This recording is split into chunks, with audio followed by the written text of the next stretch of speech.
नमस्कार दोस्तों, Yadav maths media में आपका स्वागत है। ये जो आपको नोट्स दिखाई दे रहा है, ये नोट्स है आपका क्लास 10th के मैथ का फर्स्ट चैप्टर का रियल नंबर का नोट्स है। इसका थ्योरम है, इस चैप्टर का फर्स्ट थ्योरम है यूक्लिड डिवीजन लेमा, मतलब कि यूक्लिड विभाजन प्रमेय का। अब देखिए प्रमेय का क्या होता है।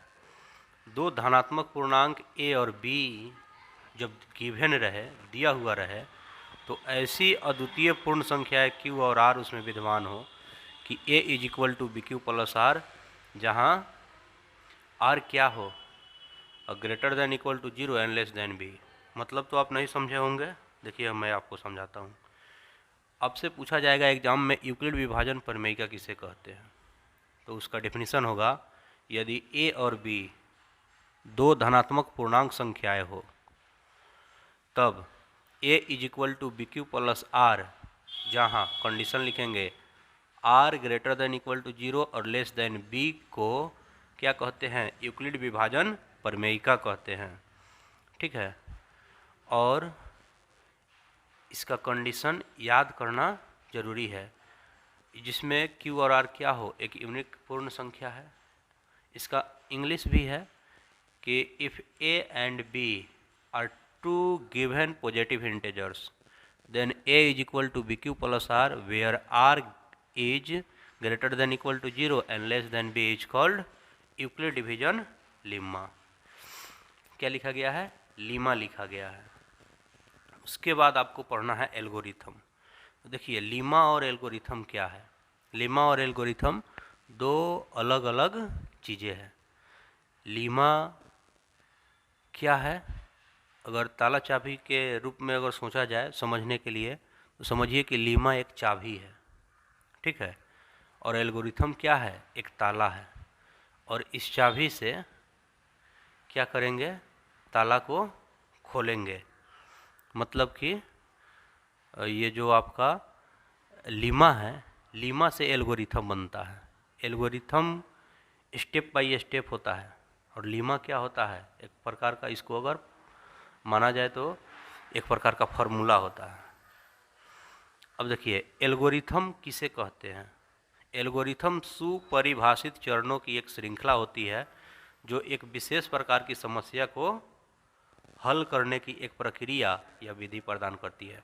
जैसे इस चैप्टर में HCF हम बनवाएंगे यूक्लिड डिवीजन एल्गोरिथम से, तो उसमें प्रमेयिका पहले लिख देंगे हम फार्मूला, यूक्लिड विभाजन प्रमेयिका का फार्मूला लिखेंगे, a is equal to B Q plus R, जहाँ r greater than equal to 0 and less than b। और उसके बाद HCF बनाने के लिए जो स्टेप बाय स्टेप उसमें प्रोसेस है, स्टेप 1, स्टेप 2, स्टेप 3, स्टेप 4, ऐसे करके बहुत सारे स्टेप्स आएंगे। तो ये स्टेप क्या है, एल्गोरिथम है। इसमें जो स्टेप बाय स्टेप तैयार होता है वो एल्गोरिथम होता है। ठीक है, दूसरे शब्दों में अगर लीमा और एल्गोरिथम को समझना चाहें तो समझिए कि लीमा नाम की एक लड़की है जिसे एल्गोरिथम प्यार करता है, और एल्गोरिथम उसे मना कर रखता है, और लीमा के प्रयोग से अपना सभी काम करता है। स्टेप बाय स्टेप जो समूह होता है, वहीं स्टेपों का समूह क्या होता है, एल्गोरिथम होता है, और लीमा क्या होता है, फार्मूला होता है।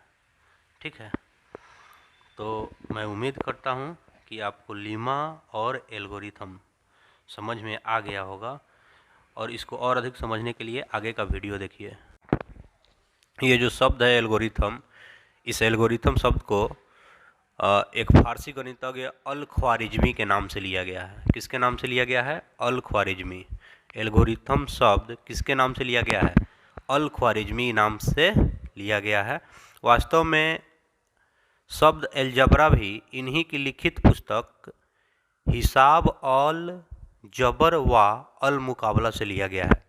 एलजबरा शब्द किस पुस्तक से लिया गया है, तो अल ख्वारिज़मी द्वारा लिखित पुस्तक हिसाब अल जबर व अल मुकाबला से लिया गया है, जिसमें अल ख्वारिज़मी का फ़ोटो आपको दिखाया गया है इस नोट्स में। एक ऊपर दिखाई दे रहा है और एक नीचे दिखाई दे रहा है। ये दोनों किन का फ़ोटो है, ये फ़ोटो है अल-ख्वारिज़मी का, और इन्हीं के नाम से एल्गोरिथम लिया गया है, और इनके द्वारा लिखित पुस्तक से अलजेब्रा शब्द को लिया गया है। इनके द्वारा लिखित पुस्तक का नाम क्या है? हिसाब, अलजबर व अल-मुकाबला।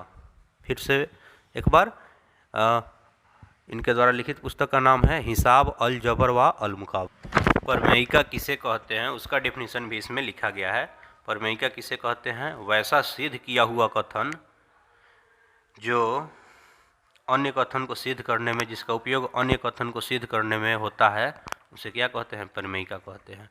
वैसा सिद्ध किया हुआ कथन जिसके प्रयोग से अन्य कथन को सिद्ध किया जाता है, उसे प्रमेयिका कहते हैं। वैसा सिद्ध किया हुआ कथन जिसके प्रयोग से अन्य कथन को सिद्ध किया जाता है। तो इस वीडियो को देखने के लिए बहुत बहुत शुक्रिया। आप लोगों से निवेदन है कि आप मेरे चैनल को सब्सक्राइब